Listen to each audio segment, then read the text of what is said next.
And one of the things that I worked on when I was at UPS, going back 20 years now, is that we would go country by country.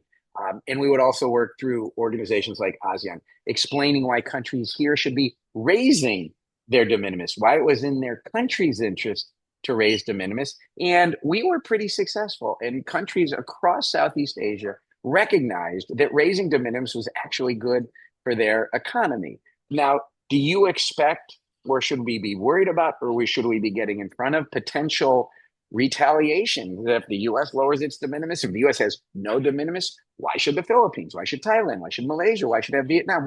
What should businesses be doing now here? I think it is important to recognize what happens if we lose de minimis globally or within key markets. So again, think about my hypothetical necklace vendor. If they were using the de minimis lane to get to the US and they now need to pivot, what they don't really want is to find themselves ensnared in the same problems in every market, where they can no longer sit in their own factory and sell. They would have to sell from some local distributor, local warehouse. Now, what that also does is it changes where you make things and where it is valuable for you to export to. And so, one of the challenges I think for a lot of markets, for example, in Southeast Asia, is that if de minimis goes away entirely, they may actually lose a lot of jobs because it may no longer be cost effective for me to sit in Indonesia and make necklaces. I may have to license those necklace production to some other location. They will have the jobs attached to the creation of said necklaces.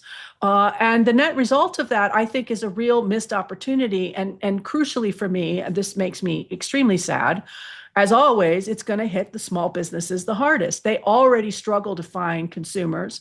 They already have higher costs often than the large firms. They already have a hard time competing head to head with platforms.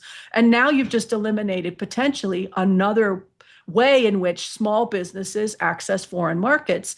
And that's been, especially for Asia, a key growth mechanism, a key way for you to take your small business and turn it into a medium-sized business, and then maybe even a large business over time. I mean, that pathway just gets truncated, and you end up really affecting job prospects, growth prospects across the region in ways that I think is going to be very, very harmful.